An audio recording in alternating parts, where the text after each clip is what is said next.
మానాలి అవకాశాన్నే చూసి ఇరుకైపోవాలి ఎద సభలో ఎన్నో ఎన్నో ఊసులు చెప్పాలి రసమయ సభలో చెప్పినవన్నీ చేసుకుపోవాలి ప్రతిపక్షం నువ్వై ఉండి హద్దులు పెట్టాలి ఆ ప్రతిపక్షం నేనై ఉండి యుద్ధం చేయాలి నా వలపు కిరీటం తలపైనే ధరించు నీ చిలిపి ప్రతాపం నిలువెల్లా చూపించు నీ చెనుకులకే వేస్తా నా ఓటు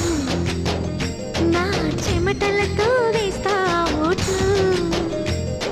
చిన్నగా చిన్నగా చిన్నగా మధ్య కన్నులు విప్పిన కన్నెగా నీ మగసిరికే వేస్తా నా ఓటు